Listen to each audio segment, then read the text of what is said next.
Hey everyone, Morgan here. So today's lecture, if we were in the classroom, would involve a lot of stuff that's passed around the room, a lot of hands-on, feeling things, touching them, okay? And that's not going to happen anymore, not this year. And the experiments that we would typically do for this can kind of be transferred into some kitchen chemistry. So I have borrowed, as you can see, my wife's laboratory, and we're gonna outline some stuff for you to try at home today, all right?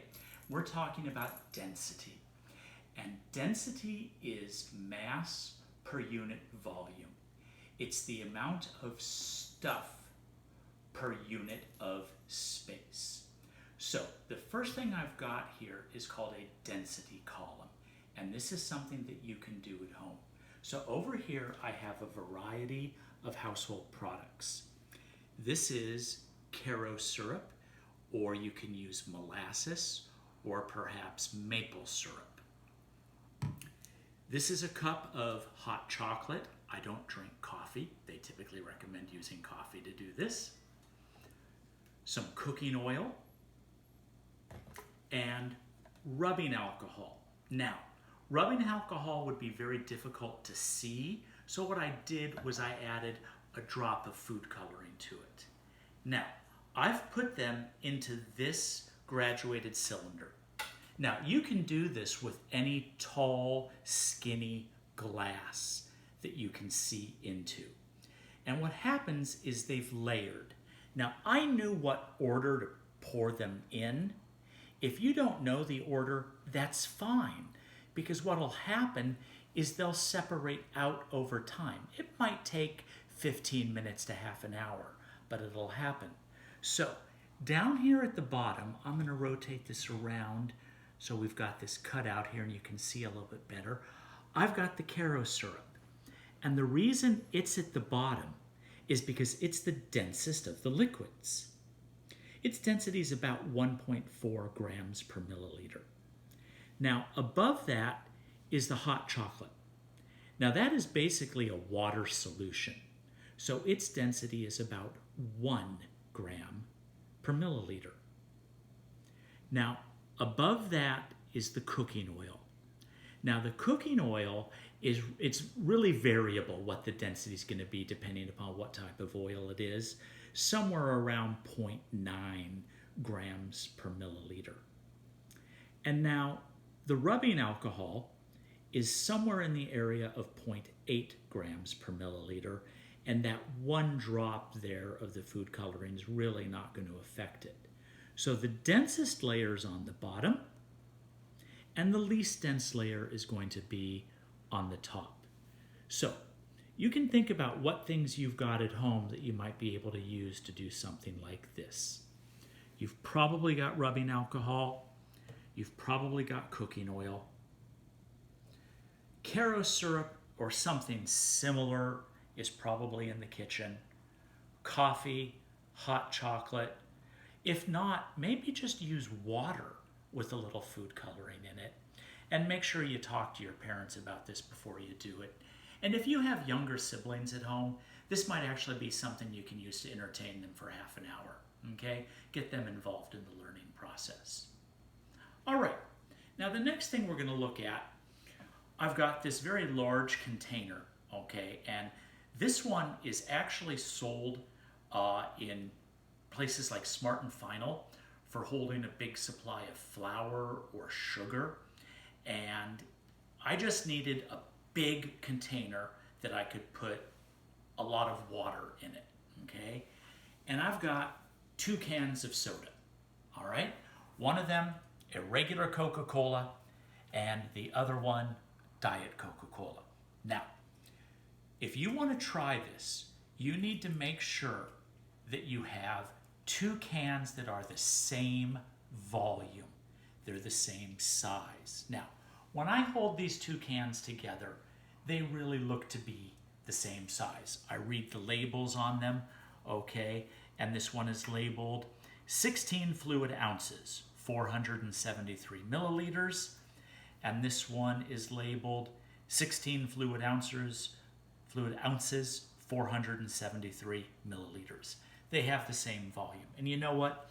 The machinery that makes these cans, it's pretty predictable. They are the same volume. Now, when I go like this,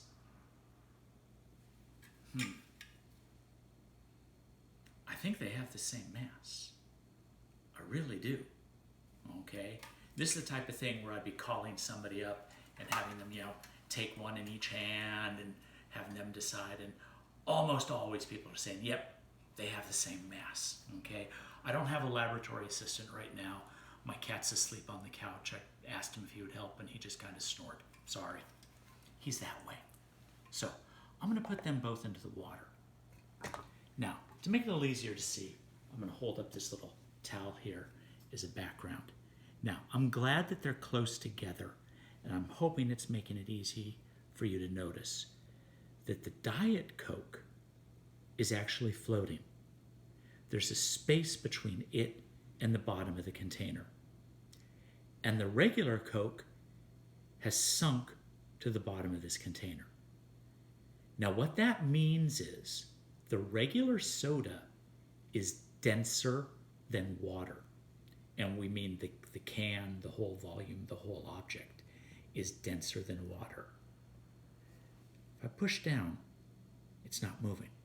Now, if I push down on this one, it goes down, I let go, and it comes up. It's floating. It's less dense. Now, the difference is really quite small. Now, to prove that to you, that this one must weigh less, I'm going to take this out. I'm going to dry it off. I'm going to take this one out.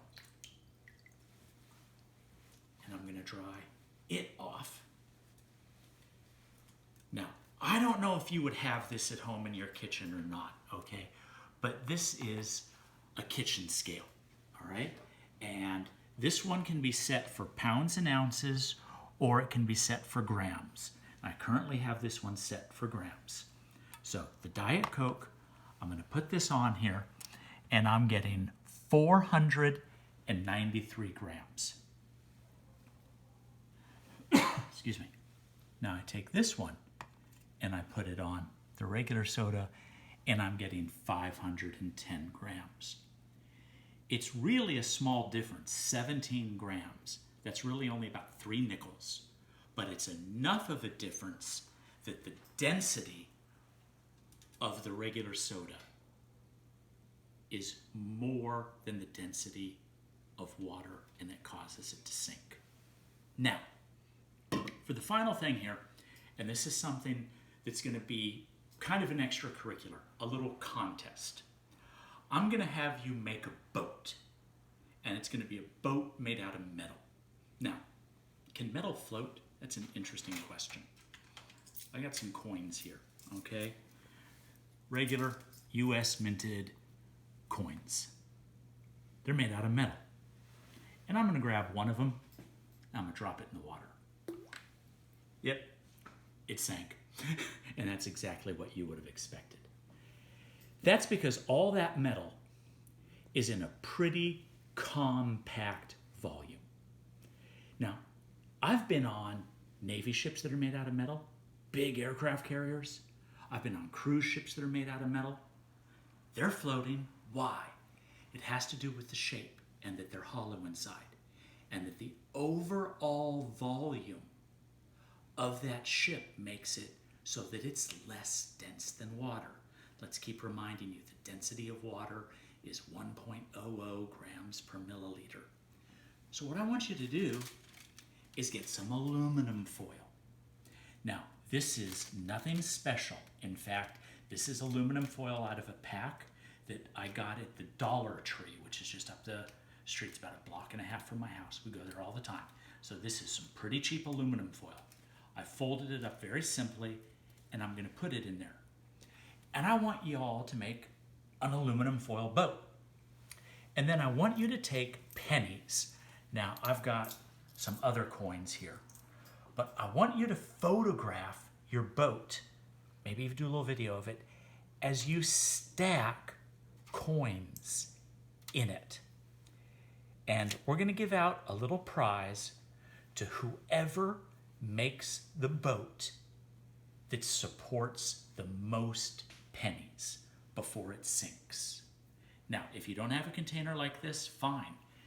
Use your kitchen sink, use your bathtub, use one of those nice tubs that people wash the dishes in, okay, the one that you bathe the baby in, whatever. You got a pool in the backyard, go use that, okay? But get a lot of pennies, okay? Put them in, and the reason we're using pennies is they will all be the same mass. So we'll be able to count them and do a good comparison, okay? So it's called an aluminum foil boat. You can probably find a lot of YouTube videos about how to do it, all right? It's a pretty well-known contest. Make a little film with your camera phone, or just take some still shots, whatever, and a really good count on how many pennies it was able to support before the boat sank, okay? All right, thanks for tuning in. The next video that you're gonna watch is gonna be all the mathematics about what we've just talked about.